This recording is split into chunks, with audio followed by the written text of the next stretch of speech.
Okay, let's talk about football. Because going from the NFL to cupcakes, that was the path of recently retired Tennessee Titans Michael Griffin and Brian Orakpo. You have probably seen the Microsoft Surface ad if you watched any football this year. They opened up a franchise of GiGi's Cupcakes, and Michael Griffin joins us now. All right. What's up, man? Thanks for coming on. Oh, thank y'all for having me. Let's start with cupcakes. Why cupcakes? Why cupcakes? Who doesn't love cupcakes?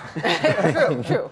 But really, it was just one of them things that, you know, when you played in the National Football League, you know, and for 10 years, me and Brian Orakpo, all you know is football when you're done playing.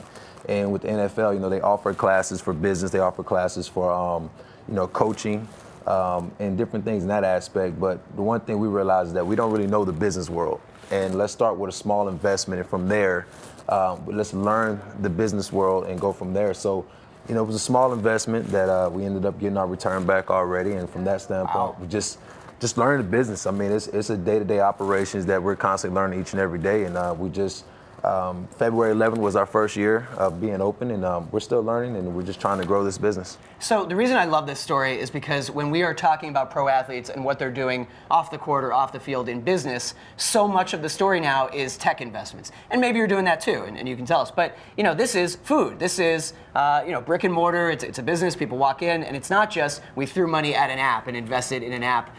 You know, we just recently showed an interview we did with Rudy Klein-Thomas. He's Andre Iguodala's investment guy. All the NBA guys want to get into tech investing. But for you guys, food, which is a little bit different, kind of not the industry that you see a lot of athletes doing. Well, the one thing, like I said, and goes back to, we didn't know what, you know, it's our first opportunity just to understand and learn about the business world. And it was something that we're like, hey, you know, this is a great development area. It's a fairly new area out in Bee Caves, Texas, outside of Austin, Texas.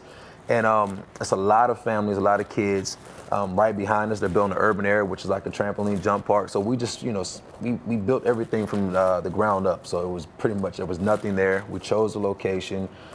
We went through the whole process, went down to the corporate office in Fort Worth, sat through classes, and just learned the entire business. And the reason why we went with GiGi is because me and Brian Orakpo both were very familiar with it, being in Nashville, Tennessee, where it started. So it was pretty much like Tiff Treats is in Austin, but it's like that in Nashville, Tennessee. And since Austin and Nashville are very similar, we decided to go with that and a franchise that we realized that they can help us because they pretty much already have a plan in place, and we can just learn the business right there. I love how much time you guys devoted to really expanding this business, but do you consider yourself a baker? And if so, what I'm the head baker. Okay, so you get in the kitchen. I can get in the kitchen. Okay. If you follow our social media, you'll see me sometimes. So what are some of the techniques for making a really good cupcake?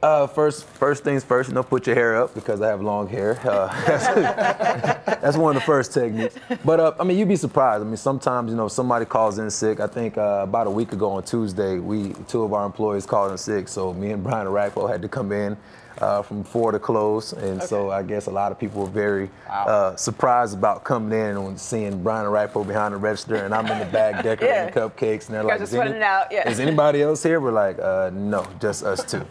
So again, a lot of people see our social media and they think it's like, oh, they're just doing that. No, it's you know, we look special ingredients that make it taste good, or it all depends for a couple minutes more. I'm starting to learn faster and faster. I mean, just the other day I just got bored and I made some lemon gluten-free cupcakes, and then I made some strawberry gluten-free cupcakes, because, you know, some people are gluten-free, and then we also have vegan options also. So, you know, I was like, hey, you know, I think people are starting to get tired of when I come in and see there's only gluten-free wedding cake, which is a white cake, and gluten-free chocolate.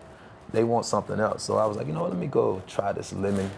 Let me try the lemon recipe, or let me try the strawberry recipe. And then I like, you know, of course, we got to sample it ourselves. Okay, of course. Make sure everything goes accordingly. And then, you know, we just blast it on social media and tell people to come in and try.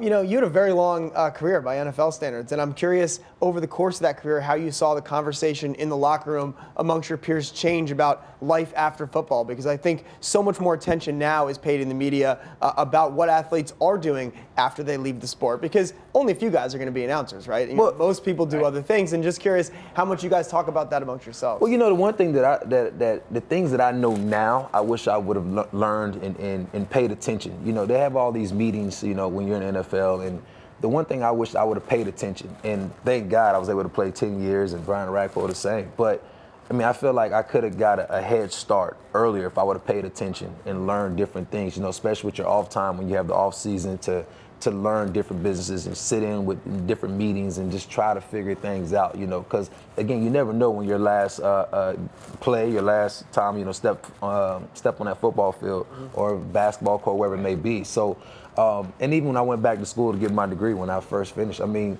there's things that I felt like if I would have applied myself a lot earlier, then, you know, I'd probably had a big time head start. But I think right now, I think just preaching to younger athletes, you know, get started, start learning things, you start developing those relationships with a lot of people that you're going to come in contact with, because you never know where somebody may come in the future and help you out. Yeah. But can I just ask, you excited about Tom Herman?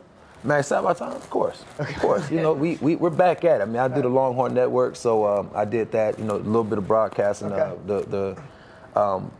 I did that show this year, so that was an experience. So again, I mean, had a lot of different opportunities that's been going on this year, and just trying to figure out where that passion is. And then I have 3 young, beautiful kids. They're playing sports, so I guess I turned into their biggest fan now. I had a soccer tournament this past weekend, and my daughter had 4 games. My son had a basketball game, then he had a flag football game. You're driving around all weekend. I'm driving back and forth from Austin to San Antonio all weekend. So, but I mean, I enjoy it. I mean, you know, I feel like it's my time to return the favor of all the games they sat there and supported me.